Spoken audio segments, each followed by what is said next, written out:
అందరూ నమస్కారం అండి. వైసీపీకి శవ రాజకీయాలు ఎలా చేయాలి, హత్య రాజకీయాలు ఎలా చేయాలి అనే దాంట్లో మంచి దిట్ట వెన్నతో పెట్టిన విద్య. నాడు తండ్రి శవాన్ని అడ్డం పెట్టుకొని ఏ విధంగా రాజకీయం చేశారో మనకు తెలిసిందే. కోడికత్తె డ్రామాని ఏ విధంగా రాజకీయం చేశాడో మనకు తెలిసిందే. బాబాయిని లేపేసి బాబాయ్ హత్యను ఏ విధంగా రాజకీయంగా వాడుకొని అధికారంలోకి వచ్చాడో ఆ సంగతి కూడా మనకు తెలిసింది.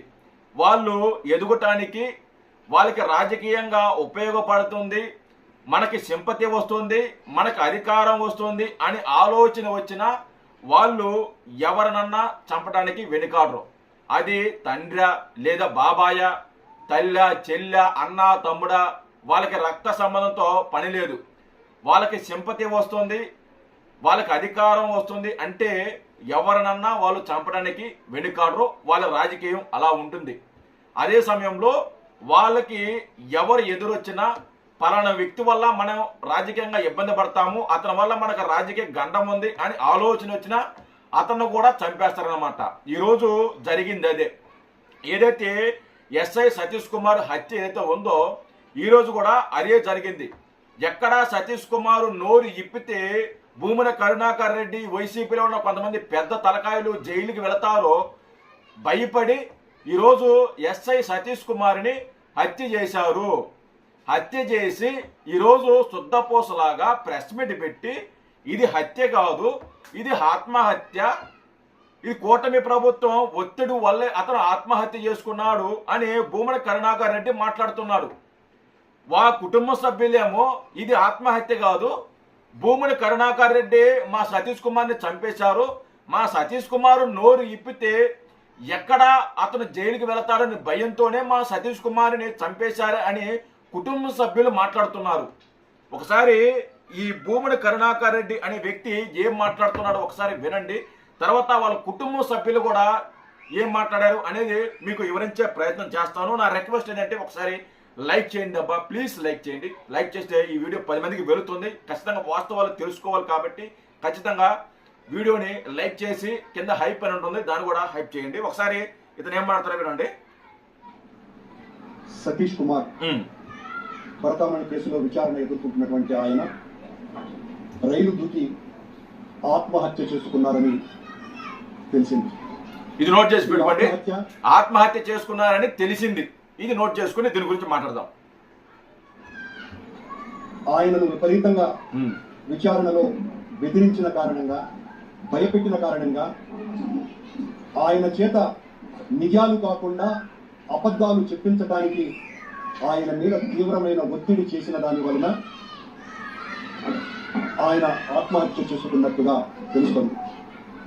గత 2 నెలలుగా పత్రికల్లో పరకామణికి సంబంధించినటువంటి వార్తల వలన కలత చెందినటువంటి ఆయన వారం రోజులుగా సిఐడి విచారణలో జరిగిన విచారణ నేపథ్యం తరువాత ఈ బ్రతుకు కంటే ఆత్మహత్య చేసుకోవటం మేలు అని తన సన్నిహితులతో అనేక సార్లు ఆయన వాపోయినట్టుగా మాకు తెలిసినటువంటి సమాచారం. తెలిసింది కదా భూమన కరుణాకర్ రెడ్డి గారు, మీకు తెలిసింది కదా, మరి చెప్పించు. మీకు ఎవరైతే చెప్పారో ఎవరైతే చెప్పిన వ్యక్తులు ఉన్నారో వాళ్ళని తీసుకొచ్చి ఇదిగో వీళ్ళు నాకు చెప్పారు, అది కూటమి ప్రభుత్వం ఒత్తిడి వల్లే, వాళ్ళు ఒత్తిడి చేయడం వల్లే అతను అది భరించలేక ఆత్మహత్య చేసుకున్నారు అని ఆ సతీష్ కుమార్ వీళ్ళకి చెప్పారు, వీళ్ళు వచ్చి నాకు చెప్పారు అని వాళ్ళని తీసుకొచ్చి చెప్పించచ్చు కదా. అలా చెప్పించరు, ఎందుకంటే అది వాస్తవం కాదు కాబట్టి.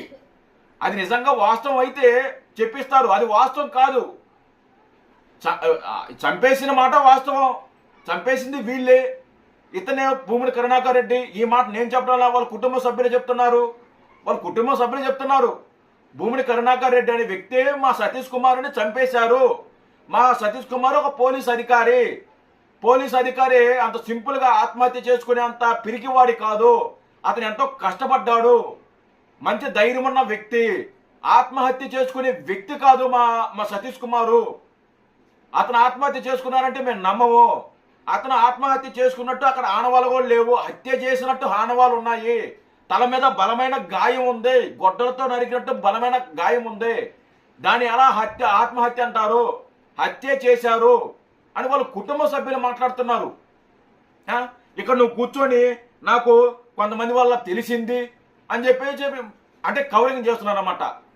ఇంకా ఉంది, ఇది మాట్లాడండి, ఇది వినండి, తర్వాత ఆ కుటుంబ సభ్యులు మాట్లాడింది కూడా వినిపిస్తా. అత్యంత బాధ కలిగించేటువంటి విషయం, బా ఈ ప్రభుత్వం ఉద్దేశపూర్వకంగా బలవంతంగా సతీష్ కుమార్ గారి చేత ఆయనను మానసిక క్షోభకు గురి చేసి ఆయన ద్వారా మా పేరును తీసుకొని వచ్చి నిందితుడుగా చేర్చడానికి ఆ సతీష్ కుమార్ గారికి మాకు ఏ రకమైనటువంటి సంబంధము లేకపోయినా నా పేరు చెప్పమని మరీ ఆ విచారణ అధికారులు బలవంతం చేయడం ద్వారా ఆయనను అడగటం జరిగింది. ఎవరి ఒత్తిడి వలన నువ్వు చేశావు అని అడిగితే ఆయన ఆనాటి సివిఎస్ఓ నరసింహ కిషోర్ గారు చెప్పడం మూలంగా, నా పై అధికారి ఆయన చెప్పడం మూలంగా నేను రాజీకి పోయాను సార్ అని చెబితే ఆ సివిఎస్ఓ ఆ ఏవిఎస్ఓను అనరానటువంటి బండబూతులు పోలీసు అధికారుల మీద చెప్పు, ఇంకా చెప్పు ఇంకా చెప్పరా, చెప్పు, వింటాం కదా, నువ్వు చెప్పే సొల్లు ఉంది కదా, మేము వింటాం కదా. నీకెవరు చెప్పారో వాళ్ళని తీసుకొచ్చి ప్రెస్ మీట్లో మాట్లాడించవయ్యా. నువ్వు చెప్పింది నిజమైతే, వాస్తవాలు అయితే అసలు వాస్తవాలు వీళ్ళు చెప్తారు, విను. ఈరోజు మన కుమార్ సతీష్ కుమార్ ఎస్ఐ గారు సబ్ ఇన్స్పెక్టర్ ఎస్ఐగా పనిచేస్తున్నాడు. ఇప్పుడు ఇంత గత ప్రభుత్వంలో తిరుపతిలో పనిచేస్తూ అదేవిధంగా ఆ రోజు పాలకులు దోచుకున్న సొమ్ముని 850 కోట్లని ఈ రోజు మా సతీష్ కుమార్ నిజాయితీగా పగడ్బందీగా రెండు తూర్లు పోయినాడు. ఇదే గవర్నమెంట్ లో విచారణకి ఇది లాస్ట్ తూరి. అవును, 2 సార్లు వెళ్ళాడు విచారణకి, 2 సార్లు పిలిస్తే వెళ్ళారు, వాస్తవాలు చెప్పారు, 3ఓసారి రమ్మన్నారు. అంటే నిన్న వెళ్లాల్సింది, 3ఓసారి వెళ్లాల్సింది. 3ఓసారి వెళితే అసలు నిజాలు చెప్పేస్తాడు, అప్పుడు మనం జైలుకి వెళతాము, మనకి వేరే ఆప్షన్ లేదు. కాకపోతే అతన్ని వెళ్ళనీయకూడదు, అతని మార్గం మధ్యలో అతన్ని లేపేయాలి, అతను చంపేయాలి, అతను ఉండకూడదు. అతను కానీ విచారణకు వెళితే మనం జైలుకి వెళతాము అని భయంతో అతన్ని చంపేశారు. లిటరల్గా అది ఆత్మహత్య కాదు, హత్య. ఆత్మహత్యకి హత్యకి చాలా తేడా ఉంటుంది, మనం కనిపెట్టేయచ్చు. ఆత్మహత్య హత్య అనేది మనం చూస్తూనే తెలిసిపోద్ది. ఖచ్చితంగా హత్య చేశారు వీళ్ళు. వాళ్ళ బంధువులే మాట్లాడుతున్నారు. అదే భూమిని కరుణాకర్ రెడ్డి ఈ రోజు అంటున్నాడే సతీష్ కుమార్ హత్య కాదు, ఇది ఆత్మహత్య అంటున్నాడు. ఆయన ఇప్పుడు జైల్లోకి పోతాడు కాబట్టి ఈ రోజు పలికితే ఈ రోజు ఖచ్చితంగా స్కెచ్ చేసి మా కుమార్ కుల బాంధవుడు సతీష్ కుమార్ ని దారుణంగా హత్య చేశారని చెప్పవచ్చు. ఎందుకంటే సతీష్ కుమార్ ఆత్మహత్య పెద్ద మంచి ఆత్మహత్యని ఎలా చెప్పగలవు నువ్వు? నీ దమ్ము మీద చేసుకొని చెప్పగలవా? లేదు తిరుపతి కొండకి ప్రమాణం చేయగలవా? మేము దానికి మా కుమార్ తరఫున సిద్ధంగా ఉన్నాం. నువ్వు చెప్తావా? భూమిని కరుణాకర్ రెడ్డి గారు చెప్తారా? అది ఆత్మహత్య అని మీకు ఎలా తెలుసు?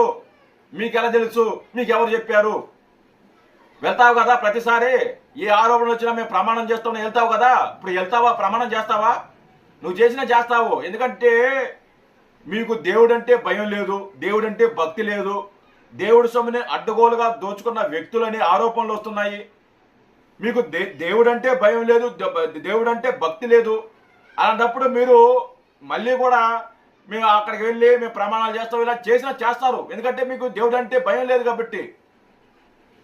అది హత్య ఆత్మహత్య నీకెలా తెలుసండి?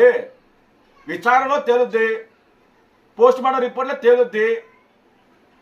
అది విచారణలో జరపకుండా, విచారణ ఇంకా పూర్తి కాకుండా, పోస్ట్ మార్టం రిపోర్ట్ ఇంకా రాకుండా ముందే నువ్వు ప్రెస్ మీట్ పెట్టి ఇది హత్య కాదు ఆత్మహత్య, ఆ కూటమి ప్రభుత్వం ఒత్తిడి తెచ్చింది, భూమిని కరుణాకర్ రెడ్డి పేరు చెప్పు అని ఒత్తిడి తెచ్చింది, అది తట్టుకోలేక నువ్వేమన్నా లేకుంటే నువ్వేమన్నా పెద్ద ఇదే లేకుంటే పెద్ద తోపు కదా నీ పేరు చెప్పడానికి చెప్తే అతనికి ఏమన్నా శాపాలో లేకుంటే ఇంకోటి అవ్వటానికి నీ పేరు చెప్తే అతనికి ఏమొస్తుంది? వాస్తవాలు చెప్పేస్తారు కదావా. ఏం మాట్లాడుతున్నారండి మీరు? ఈ రోజున అడ్డంగా దొరికిపోయి ఈరోజు ప్రెస్ మీట్ పెట్టి శుద్ధపోసలాగా కూటమి ప్రభుత్వం తేలుతుంది కదా. కూటమి ప్రభుత్వమో లేదా నువ్వు చేసింది లేకుంటే ఎవరేం చేశారో తేలుతుంది కదా. వెయిట్ చెయ్యి. ఎందుకు ఆగటం లేదా నీకు ఆగటం లేదా? ఎందుకు అంత ఉత్సాహపడటం లేదా? నువ్వు ఎందుకు అంత కంగారు పడుతున్నావు? మీరు హత్య మీకు తెలిసింది, అది హత్య రాజకీయాలు చేయడం మీకు తెలుసు, శవ రాజకీయాలు చేయడం తెలుసు. అది తప్ప మీకు ఏది రాదు. మీరు మీ రాజకీయానికి అడ్డొస్తున్నారు అని తెలిసినా మేము వాళ్ళని చంపేస్తారు. మీరు పలానా వ్యక్తిని లేపేస్తే మనకి రాజకీయంగా ఉపయోగపడుతుంది అని అనుమానం వచ్చినా కూడా, ఆలోచన వచ్చినా కూడా వాళ్ళని లేపేస్తారు మీరు. దాంట్లో ఎలాంటి డౌట్ లేదు. వాస్తవాలు బయటకు వస్తాయి, వాస్తవాలు తెలుస్తాయి. అప్పుడు తెలుస్తుంది కదా నిజమేందో అబద్ధాలేందో. అప్పటిదాకా వెయిట్ చెయ్యి, ఎందుకు కంగారు పడతావు? భ్రూమణ కరుణాకర్ రెడ్డి కంగారు పడమాక, తేలుతుంది, అన్ని తేల్తాయి. జై హింద్.